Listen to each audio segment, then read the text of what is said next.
Hello, people. Welcome to Trading News TV. Please don't forget to like, share, subscribe so that you can get notified whenever we drop a new video. Thank you. Stay safe, stay blessed. Love you guys. So, brain you see lower over closer, but you see, I saw the elements in this woman, but the difference is that she is good at it. You see, go for a gokunte, so they can't take woman ye wa callous. You see, is like dog. Yeah, Mohbad is like cat. Dog shit anywhere and everywhere. Ade you ba the mugbele on lo niyen kokon. But a cat will take his time and dig the ground, shit in it and cover it. So you will see dog shit. You will not see cat shit. But more than likely, the cat is shitting even more than the dog. But because he shit his own in his closet. That is the problem. Now, where was I having a problem with this woman from there? Tell about that's how we don't from the beginning. Egbo, ngbati woman, you know now. She must see now. Eferayin le for 15 years, oh Lord. Even though because of say people are having empathy on her there, we did not emphasize some part of that story. We don't know. We know hear that part. Efrain Elo for 15 years. Josie is claiming that you never showed up, look back for your son. Your son said the same thing, that you never showed up. That already, to any logical person, put a stereotype on you as Iya Alagbako. How? Ekolo dewa. Ìgbà tó lọ ṣó lọ fọ́kọ̀ mí ni àbí ṣó lọ ń gbó lóṣó àbí ó lọ dálé mọ́ṣú, which one? Nobody cares about what you were doing, that you were so busy pé o tiẹ̀ gbójú ẹ̀yìn o tiẹ̀ wọ ọmọ èèyàn á fi ọmọ tó jẹ́ kí ọmọ tó ti gbọ́n rí fi gbogbo wọn lẹ̀ ó ṣàn lọ. But you see, me, I'm not judgmental. That's not the problem. Where I have a problem is after 50 years, Omo wa ti blow. Some things I see, I will never support Josie, but I fucking me sorry. But I've given up on him long ago. I will never support him. But I want to take it, Mama understand there in his actions, in his claim, in his greed. I don't agree with him, but I understand him in some ways. It is human to want to cut this woman off, to buy Sean Law, even though being present is not being available.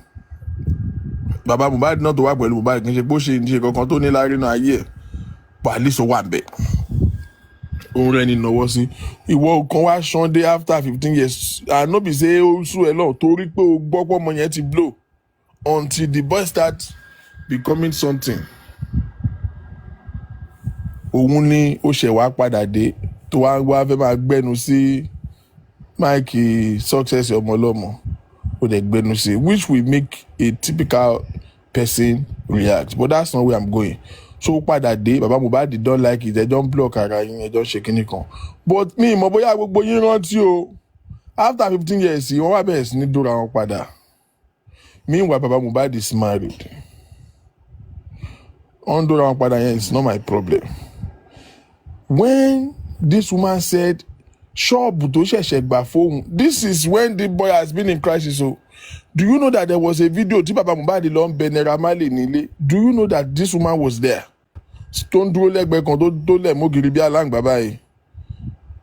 She was there. So when we're blaming Josie that he know this whole humiliation Mohbad was passing through and he did not speak up for his son, the same applies to this woman. She was there, she knew. She did not speak up too. We didn't even know she freaking exists. All she wants is what the boy can give. Same as Josie. Meti Debiti Monlo, ever follow me. I don't know if any one of you remember a video to sọ pé shop tí Josie Mohbad ṣẹ̀ṣẹ̀ gbà fóun. Pé kíní ló wá bá wọn kan counter be Josie ló wá bá wọn kan counter be and all of those things. Mohbad died, I think, on a Tuesday.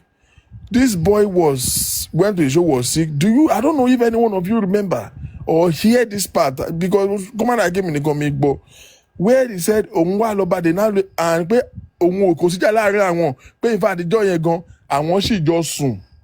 This boy was struggling for his life, and these two bastards were still fucking. What are we talking about? From that moment, I knew one thing: there's a problem. There's a problem, and you cannot point out Josie's misbehavior and think Iya Mohbad is a better person in the first place. No. Look at that dynamics. Look at that dynamics. We don't even know who is cheating with who. You are ìwọ àti Josie ẹ wá ń pàdé nílé Mohbad ẹ ń lọ́ra yín mọ́lẹ̀ ẹ ń ṣàṣùṣẹ́ wàrà yín. Bàbá Mohbad ní ìyàwó sílé o. Who is cheating with who? Meanwhile, ìwọ náà wọ́n ti lọ ẹ bí ẹ̀rọ lọ́gì anywhere. So you too, you are cheating on another person. That has put a strain on an integrity for me. For me personally, that has put a strain on her integrity, and that's why I never trusted her. So the entire time where Mohbad will even be reporting, Mohbad, I don't want any friction. Okay, look at another instance. Ìkómọ Mohbad tán ni wọ́n ṣe. Wọ́n ní nǹkan tó fà wàhálà ni pé Mohbad fẹ́ gbowó láti ṣe ìkómọ. Ẹni tó ń bọ́ tó ń bájá, ó fẹ́ ṣe ìkómọ. Okay. Ìwọ ló ṣe ìkómọ ilé Mohbad ni ó fẹ́ wà. That's why the man have a problem with her. Òun máa ń clinch mọ́mọ́ yẹn kó ṣáà lè eré kó lè eré. Ìwọ wá dúró. You now said ìyá Wùnmí ń fó fún bàbá Mohbad. Ìwọ wá lọ bá Mohbad pé kó kọ́ṣọ̀nù àánú ẹ̀ pé ara ẹ̀ ò gbà. What? Excuse me. That was not the impression you gave us in the first place.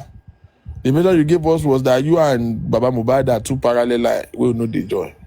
Wọ́n fó fún lórí nǹkan tó fún ara ẹ̀ mọ̀ pé nǹkan tó ṣe wrong. But ara ẹ̀ ò gbà.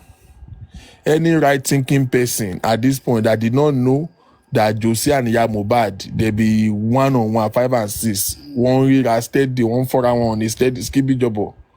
As in, I don't know what to know. So, why I was saying all of this is for you to see that in this case, gbogbo nǹkan and glad your joy. Iya Mohbad was on Wunmi's side because she knows for a fact that peanuts àti chicken change lòun máa rí lẹ́yìn Josie. She sat down, she looked at the stake, she looked at who have the probability of getting a giant check, and she looked at what her future would be with Baba Mohbad. Of course, Baba Mohbad ò ní fẹ́. Àṣọ́mú Baba Mohbad ló máa jẹ́ títí oṣù máa fi dé. Kí ni olójú fíofíó tó wà nílé Baba Mohbad yẹn ó ya wèrè jù bẹ́ẹ̀ yẹn lọ, àánú ẹ̀ ayé àbàjẹ́. Ṣé you get? So, owó is logic. Ibi tó pay náà ni side Wunmi. Let's not forget that history has it, according to their story, that even Wunmi has a better relationship with Baba Mohbad than this woman. They don't even, she's not even in the picture. Nobody even give a shit about her the entire time. Oh, more. Kò ní stake ibẹ̀. So, she looked at Edoma Pay that Wunmi and Iya Mohbad have a relationship. It was after Mohbad's death. She was never in any script the entire time. So, let's first of all clear one thing. She has never, because I smoke on clips there, Lori Ame Bola Noni, and I was shocked to death. I was hurt personally, but I'm not surprised. I was expecting it. She's buyable. Now, you are saying Oduroti, let's clear it. Oduroti will make it for any day. You are fighting for your own life. Because Mohbad ṣe kú tẹ́ máa bá ẹ̀. Shop náà gbà fún ẹ gan-an ò lè rówó rajà síbẹ̀. You knew what you are doing the entire time. This is one of the reasons that in life yìí, àwọn èèyàn tó jẹ́ ìṣòro fún yín tó yẹ kí wọ́n máa dín yín lọ́wọ́ àti sáré láti tètè dé ibi tẹ́ ẹ̀ lọ ní life. Tẹ́ bá tún débẹ̀ the same people lọ́ máa sọ pé you know people you are managing, you are just accommodating. Tomorrow they will say they stood by you. they stood by you when you were nobody. No, stand by me. You are a liability to me in the first place. So wà pẹ̀lú mi láti jọjọ́ yìí. Kí ló mú ṣó ní kankan tó lè contribute ni? Kì í ṣe òun ló ń bọ̀ ẹni. Òun jẹ́ òun mú òun gbádùn. What have you done standing by her? Because I don't understand that. What have you done as an act of standing by her? Every interview you have granted, any sensible person that go and listen to our interviews, previous interviews. Any sensible person that listen to your interview knows that you are double-mounted. You are low-key indicting her. You are not stupid. If you don't emphasize these things because nobody want to mount a pressure on you, you just lost a son for kingdom's sake. You just lost a son. So I'm going to find part of the story deliberately. But you go and listen to her interview. You are low-key indicting her. You will talk here. So I already have a suspicion, motive, red flags.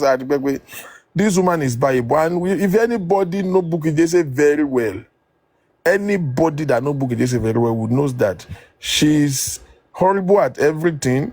She's a ridiculous human being in every space of life, but she's good at negotiation. Bukky Jesse is very good at negotiations. Bukky Jesse don't just come and do shows.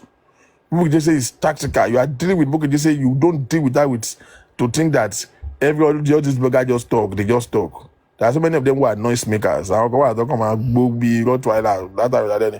Bukky Jesse. Bukky Jesse is tactical and she put in the work. Trust me. Bukky Jesse will mind the go mugari soon. Kofi go paycheck here.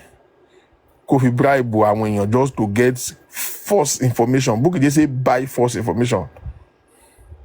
Bukky Jesse will negotiate with his enemy. We try to buy anybody over. She's very tactical. She's a good negotiator. So I have always have a fear. Bukky Jesse ba move my soul. One, I know she will not fight her. One on one to buy the who might negotiate pẹ̀lú ẹ̀. Ìyá eléyìí tó bá rí 2.5 million. Kò sí nǹkan tó máa sọ kó sọ tí ò ní sọ. She's Bible torí alátẹnujẹ lòun náà. Ọmọ kú àwọn nǹkan tó pọ̀ mọ́. Ó ṣí ṣọ́ọ̀bù fún mi kíní kan. Why do you think she's fighting? She's joining to fight, you see? Everybody is fighting their stake, ni. He's fighting their stake. So I've always have a problem with the fact that I feel like she's buyable. And she didn't disappoint me. When I listened to her Lano and everything she was saying, I hate this idea of people, things not going in their way or people being called out on their bullshit and then they turn back 360. It's a sign of zero integrity. It tells that whatever they perceive about you in the first place is true.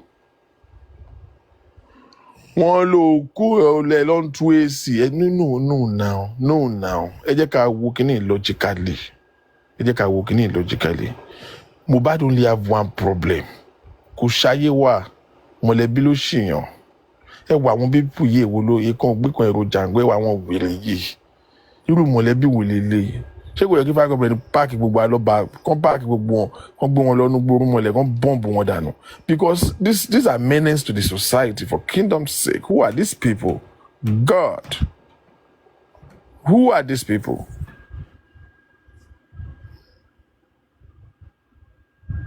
Who the hell are these people? Ibu let it grow up like Ibu let it sharayin dogon. Àti Ṣọ̀ún àtàjígbédà ọmọ ń jalè bàbá mutí yó aṣẹ́wó sọnù jàgùdà rí ẹkàn wá kúrò ayín jọ ọkọ súwìtì ìyàwó ṣingọ́ọ̀mù ayín méjèèjì nǹkan panu kí lè tí gbogbo yín rí báyìí báwo la yé yín ṣe rí báyìí. Okay, now whatever happened with the AC thing, with the property thing, I don't know, and they always forget that history don't forget. I don't really understand that story, but they call you out on your bullshit. You went to conspire with somebody, you make a lie, you spread a wrong narrative. They call you out on your bullshit. The best thing you could have done to yourself, is to shut the freak up. But once they call, this thing is very pertinent to Nigerians. Once they call you out on your bullshit, you did this thing is not good, you will turn around That was the same thing Muideen did to Agbala Gabriel. They call you out on one bullshit, he turn around and begin to spread, Oduroti, now make it look as if you have one secret. Ogun apa tó bá ní kó má sọ nǹkan tó mọ̀. And anything you know that you know all this while and you did not say. First of all, Nigerian police is supposed to arrest Iya Mohbad right now, because that is what is called contempt of court. If you know something and you have abodied, it's called aiding and abetting of crime. It's a punishable offense under the Criminal Code Act. Show wine in federal. So you know something. Oh, okay, Wunmi ló pa ọkọ ẹ̀ láti jọjọ́. O dẹ̀ ń fi wá ṣeré ká máa set the coroner inquest. Baba Mohbad should be arrested. See, before we are looking for justice, they should arrest Baba Mohbad. They should arrest their Mohbad. And I will tell you what Baba Mohbad said. Tí Wunmi bá ṣe DNA, òun appoint ìṣẹ́ tó pọ̀ mọ́ òun. Meaning, omi tó pa as right now. So that is abetting crime. You understand? That is against what we call the Penalty and Perjury Act. If you are saying what is not true to the court and you know the truth, so you know who killed this boy, and you are going to court to tell other issues. We are not interested in your... I don't know if I'm the only person who is disgusted about Aloba's family matter. I don't want to give a shit about what is going on with you guys. And tó bá wù kó ta easy, and tó bá wù kó fọ́ easy, and tó bá wù yín kẹ́ ṣára yín ládàá torí property ọmọ 27 years, ẹ̀yin wèrè má ṣàǹfààní. We don't care about your family business. The questions that we are asking and we are interested in is what led to the death of Mohbad? Who are the people involved? Who are the people who killed this boy if he was killed? That's all we care about. That's all we care about. And in extension, a life for the boy that he left behind. You question his paternity? I heard that they've given him order to do paternity test. He has refused to come and sign the paperwork for months now. Okay. So that's why you see they are not talking about DNA, because they are mad people. Actually, that's one thing. Poverty as association. Olushi man, they work hand in hand with Olushi. There's something that makes poor-minded people. They live together in peace and harmony. They always bond. When they have much attract around. You know, Olori Buruku always know how to attract Olori Buruku, and that's why you see at our speaker, at our family, the Bible won't know, the Bible shall come on loss to marry different shades, 50 shades of Olori Buruku. I don't let him at one jọra wọn gan tó bá sọ̀rọ̀ gan wọ́n sọ̀rọ̀ bí ara wọn kò kàn gbé kan èrò Django, you know. What we are interested in waiting kill Mohbad. So if we want to get justice today, this thing has become easier. Taba fẹ́ kàn fẹ́ máa long matter tó wọ́kàn wá ká máa sọ̀rọ̀ is fine, but the day government is ready, they should arrest Baba Mohbad. He said in his statements that we'll kill the boy. So why are we wasting our time looking for what somebody already found? Could make sense to me.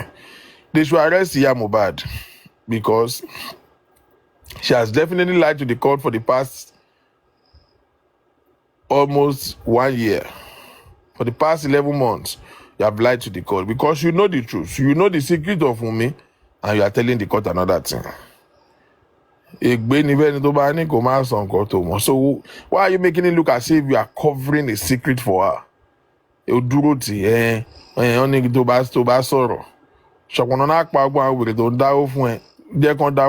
the problem is that they will give you a script to read. You have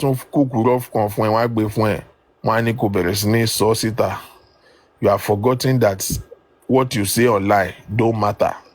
Social media is not court. You will have to prove it in court if you don't have a tenable evidence. They can't go by your testimony. First of all, you are even inconsequential in the life of this boy. Nobody freaking know you. You just showed up like you are a deficit of Mohbad's debt. You are a bad debt. So she should be arrested.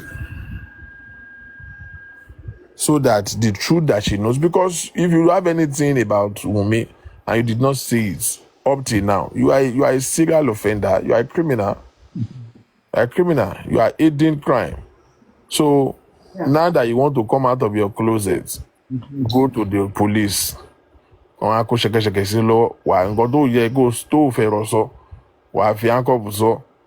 then we will see where we go. We will see what it will lead you. We will see what you will get out of it, because at the end of the day, tó bá sọ bẹ́ẹ̀ sókè ní gbàgbà ibi pẹlẹbẹ ló máa fi lélẹ̀. Òfò ọjọ́ kejì ọjà náà ṣì ni. Bàbá ìyá ẹ máa pòfò sẹ̀, kì í ṣe pé ní anything ní sense. One, àìjẹ́ máa jà ìwọ̀n àjẹmọ́nú owó tó ń dá fún yín. Ọ̀gbẹ́ni máa dájọ́ o, and that applies to both of you, àti Josie àti Gini. Ẹ máa dájọ́ o, ẹ máa ní ìdí ẹ o. So àwọn owó tó ń fún yín tó ń bá yín raise káàkiri platform ẹ dájọ́ o, tó rájẹmọ́nú yín nìyẹn, ẹ lè rí jù bẹ́ẹ̀ lọ. And àwọn tó ń dáwó fún yín náà, àwọn aládàánù, àwọn owó dídá yẹn ó ní expiry date o, wọ́n sì máa padà bójú yín jẹ́ o. So tójọ́ tó bá jẹ wọn mọ́nú oyún jẹ́ dáadáa, because wọn bí yín rẹ̀ sì máa bí o. Yọ́tà àwọn yẹn bá máa bójú yín jẹ́, tí story ayé yín tí wọ́n fi ń gbá long tennis, story ayé yín tó fi ń ṣe content nísìn, tí ó bá tà mọ́ wọ́n máa mú yín sọ́wọ́, ẹ̀ẹ́dẹ̀dẹ̀rẹ̀ kọ́bọ̀, wọ́n àlẹ́ kọ́kọ́ ráre, lẹ́yìn yẹn kọ́bọ̀ ẹ̀ nírí mọ́. So máa dájọ́ o, má lọ máa rò pé wọ́n máa wá bẹ́ẹ̀, kò ní wá bẹ́ẹ̀ o, because at the end of the day ẹ máa pòfo lórí ọ̀rọ̀ wáyé, because ọ̀rọ̀ kéèsì méjì là ń yanjú báyìí. Kéèsì investigating the death of Mohbad and getting him justice is one, which is the least one, because I think the highest one is the case of ẹni property fẹ́ já mọ́ lọ́wọ́, kéèsì property òun gangan ni the biggest of the interest of these people. And when it comes to the property matter, ẹ máa pòfo sẹ́ẹ̀. Kílẹ̀ narrative will let it spread. You water down their marriage. We have validated that. You water you water down the paternity of the child. You have no headway. So where are you going? Ọ̀gbẹ́ni ẹ máa dájọ́. And I will summarize with this. I will stop with this. I have come to the point in my life where I hate poverty with passion, and I hate anything that identify with poverty. Which is the reason why me, by philosophy, that I tell people, avoid poor people with your life. Now, let me explain that poverty is not lack of money. Poverty is a way of life. It's a mindset. You can be broke, which is a momentary experience. You are just going through a phase. It's momentary. But when you are poor, it's a mindset. Poverty is a state, is a way of life. It's a state of mind that just have a resistance for success.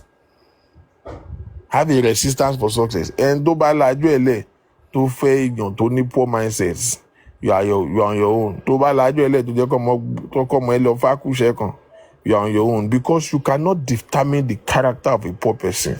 Because when 5 naira reaches, and who did not know here, pé bọ̀bú mà yìí wọ́n ti pè sí kọ́nà kan, wọ́n ti fún ní 1 or 2 ni.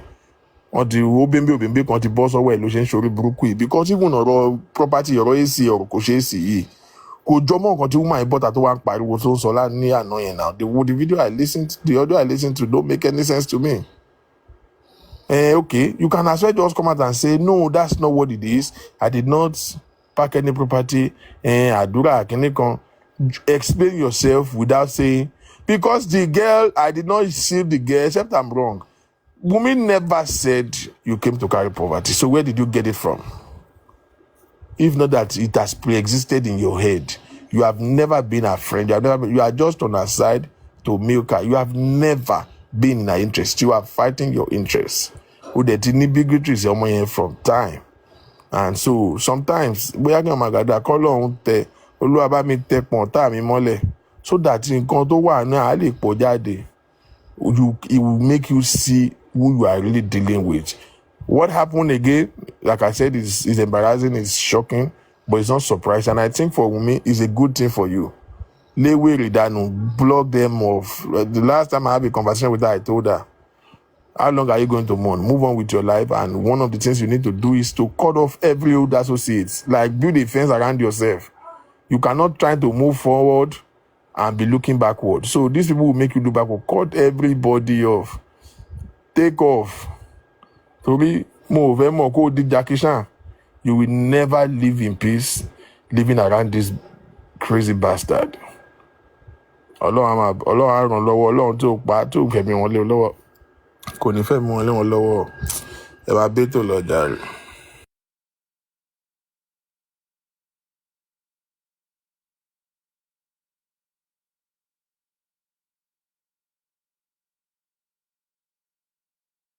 Hello, ẹ̀yin tèmi ẹ má bínú.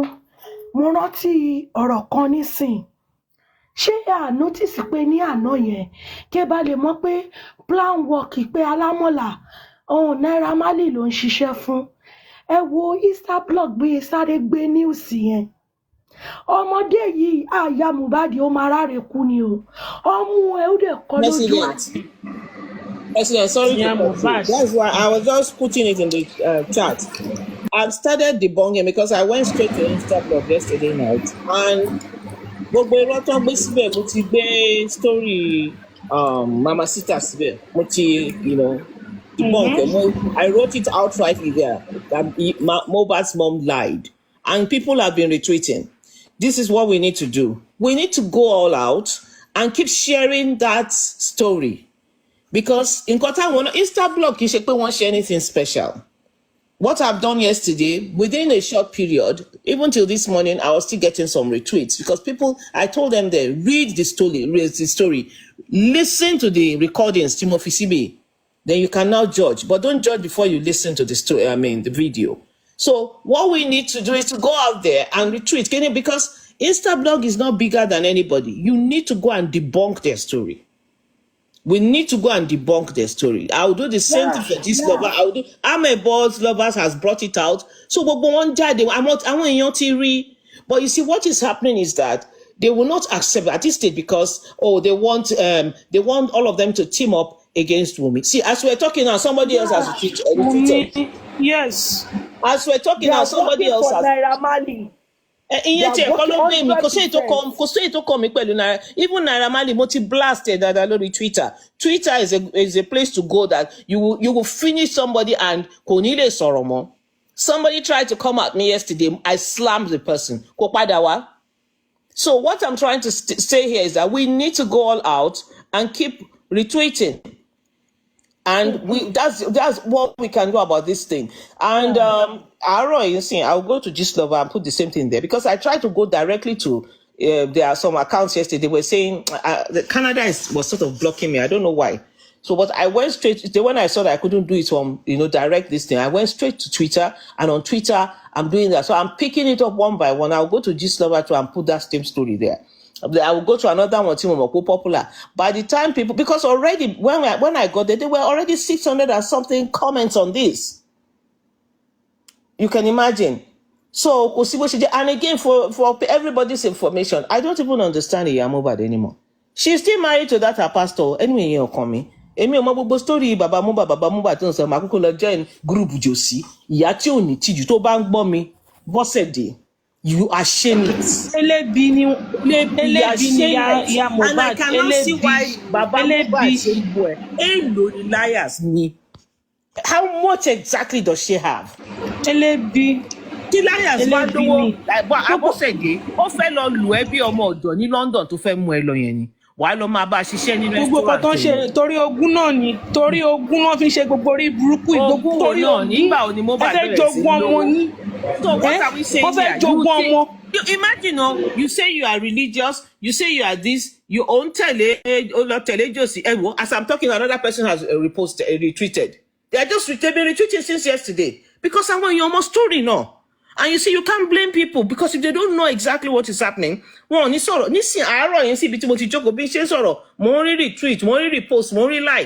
because people are now beginning to get the real story. Oh, the log video to expose it. And what is she supposed to do? She's supposed to come out this morning and apologize. tó ní sọ pé oníbẹ̀rù Ọlọ́run Bọ́sẹ̀dé tó bá níbẹ̀rù Ọlọ́run tó Ọlọ́run tó ń kúnlẹ̀ tó ń intentionally me mommy Yes. don't know they go back they do it intentionally. I know. See, let me tell you something. ó yí I wọn mọ́ wọn know. lọ́wọ́ ni o mommy. Oh Ó yí yeah, wọn me mọ́ wọn say. lọ́wọ́ See, ni o. I know everything. Pé nǹkan tó fẹ́ ṣe was thought to come after Wumi. But now they gbọ́ statement tí King Caro Wise sọ ní pé ó ní gbogbo kinní ló máa ń wò ní pé she's on live she's airing there àwọn ti jọ sọ tẹ́lẹ̀ ó ní pé I'm ọmọ kókò happy. tó máa tún wá I'm sọ. happy that she's listening. Bọ́sẹ̀dé, if you are listening, go back and beg your God. You can't fight a widow. You can't fight a fatherless child. No. Àwọn èèyàn Ọlọ́run nìyẹn. Whether you like Wumi or not, you can't fight her. Oh, they win. And Josito ń tẹ̀lé yẹn, it's not your husband. That is called adultery. Eléyìí tó sọ pé tó lọ sọ fún wa pé òun gun mountain yẹn, that was adultery you committed. Ó dẹ̀ mọ nǹkan tó máa ń ṣẹlẹ̀ síyàn tó bá commit adultery because you are married to somebody else. Ojú kòkòrò ẹ kò lè jẹ́ kó mọ nǹkan tó fẹ́ ṣe. Kò lè jẹ́ kó mọ nǹkan tó fẹ́ ṣe. Kí ló lọ ń What are kọjú? you teaching us? What are you teaching us? You are a shameless to motherly You woman. did honestly, see, somebody else. See, another person. As we're talking now. Abọ́sẹ̀dé ó ba ayé jẹ́. How many minutes mo ti ń sọ̀rọ̀ ń sìn? I've had about 5 other things here on the same issue. Ṣoló lórí burúkú ni ẹ wá sọ pé ò So sọ̀rọ̀ àwọn ẹ̀. liars tó ń tiẹ̀ káàkiri, tell liars. Wọ́n fẹ́ lù ẹ́ ṣiṣẹ́ kọ́ ba yí ẹ jẹ́ ni. Kí liars sọ story, tí ìrìn story liars ni màá gbé síta completely lórí Twitter bí ṣe fún Bukky. Ọ̀nà òpàdé àgbà lọ́dọ̀ tó máa ṣẹlẹ̀. Bukky Jesse kò ní fẹ́ gbé ìyá Mohbad mọ́ra. Aṣana bọ́sẹ̀. Aṣana nìyẹn náà. Look at she's married to ẹrù Mohbad tó lọ kó yẹn. Ẹrù Mohbad tó lọ kó yẹn. Ọmọ president ẹjọ ẹ sáré give small submission ẹjọ tó ẹ má bínú. Ṣẹ̀rí first of all mo kọ́kọ́ máa kí olórí Bídèmí for our own contribution in this platform. Then I will say kudos to King Y because King Y is àwọn gan is shows that he's a father. Best as in àwọn baba gidi, you know, let me put it that way. Although King Victor King ẹ má bínú nípa contribution ẹjọ tó lọ ẹ má ṣe King White or Victor King. Victor King ta ló máa pe King Caro. Alábòsí Victor King Alábòsí King White báwo. Victor King ṣe nípa contribution yẹn ṣẹ́rí Bọ́sẹ̀ portrait rẹ̀ as ẹni tí yà ń jẹ and ẹ má blame àwọn èèyàn because they did it as báwo ṣe bá sọ as in humanity then out of love ní pé ọmọ tó ń sìn ó ti kú nígbà tí Josie ti portrait àwọn tó kù ní pé wọn ò lè ṣoríire mọ́ ìyẹn bless àti àdúrà just like he said ní pé Mohbad ni ọmọ ológo lé àwọn. So that was the reason why people, because I was part of the people that contributed to so. But money stop it. Everybody sọ̀rọ̀ pa contribution. You said it right. Mi ń sọ àwọn tó ń dáwó fún ní àwọn platform tó ti ń dáwó fún báyìí ni just to instigate her to do well. Okay. For èmi náà ti dáwó fún rí náà. Mo ti fún rí. Good. You see King White. I say King White. A máa ní problem o. Sorry, Victor King. Victor King. So we understand the 10 law, but just that yeah, but bullet yẹn ó bá everybody know. She understand. Mo get pointing ibi 10 law. Sherry, yeah, Mohbad. In fact, I'm highly disappointed in you. So it shows that you are following Wumi. You are supporting because of money. So that kò lè rí nǹkan tó máa gbà. Ẹ má bínú tí bá dárúkọ èèyàn kan o. Ṣé rí tẹ bá rántí nígbà ṣe tó bá ń ta ló mo ti ń sọ pé tó bá ń ta ló pa Mohbad. Ìyẹ́ àti bàbá just like tí bàbá sọ pé ikúlé ló pa. They are both ikúlé tó pa. Ẹ má ní lọ́nà o in the sense that Naira Marley wèrè ó sọ̀rọ̀ kan lọ́jọ́ kan nígbà tó ń parọ́. Ó ní òun bí Mohbad ní pé Mohbad kí ló ṣe ṣáwọn fámìlì ẹ̀ ni ó dẹ̀ lé gbogbo wọn dànù. Ó jọ gàtẹ́ kò jọ gàtẹ́ ṣọ́rọ̀ yẹn ò padà wá suffocate nísìn. Ó sọ̀nà ẹ jẹ́ ká máa pick déédéé náà níbẹ̀ ó ní òun sọ pé ṣé family ẹ̀ ló ń disturb ẹ̀ tó bá jẹ́ family lay everybody down because lóòdì tó gbé lórí ọmọ yẹn ó ti pọ̀ jù now is glaring pé Josie gbé lòdùlé Abọ́sẹ̀ olóko Josie lápẹ́pẹ́ òun náà gbé lòdùlé all because poverty is just like he said I always tell my children please don't marry to a poor àtọkùnrin àti obìnrin ẹ má fẹ́ ibi tí wọ́n ti lówó ṣe rí àwọn tó jẹ́ poverty people ló yẹ kó gbọ́n jù but àwọn gangan sorry to say àwọn gangan lórí burúkú in the sense that they always after rich people's money pẹ̀lú àwọn wà burúkú tí wọ́n ní ṣé kò yẹ yín ṣe rí Abọ́sẹ̀dé ó dẹ̀ wá dùn mí ní pé ẹlẹ́dàá Wùmí á bí ẹ́. Please mute, is echoing. Okay, ẹlẹ́dàá Wùmí á bí ẹ́ torí ọmọ yẹn ó dúró tiẹ̀ ó tún jáde lórí mama síta ni pé ẹ má bú ìyá ọkọ mi bye ó rí gbogbo yẹn gbogbo ìgbà táwọn ìyá yìí tán gbàdúrà fún ẹ àwọn bàbá yìí gbàdúrà fún ẹ wọn ò rí yẹn send sí ẹ ó wá já àwọn negative òun ni wọ́n ń send sí ẹ tó o tún wá bàtà kó wá dúpẹ́ ó wá sọ pé èèyàn kan míwàá mo dẹ̀ gbọ́ pé lórí tèmi platform ló ti dáwó fún àdúrà ó ní Wùmí ló wá bàbẹ̀ pé ẹjọ́ ẹ bá mi ṣàánú ẹ̀ ó wá sọ pé èèyàn kan fún ní owó ìwọ dẹ̀ fún owó kún Abọ́sẹ̀ ibo ló ti rówó tó fi kún iṣẹ́ wo ló ń ṣe lórí wóróbo tó ń ta yìí ibẹ̀ ló ti rówó tó fi kún owó ilé àdúrà ó dẹ̀ bẹ̀rù Ọlọ́run so definitely òun sọ fún wa ní pé born again òfin deceive ni ẹ fi ń káṣàwọ àti ìjòsí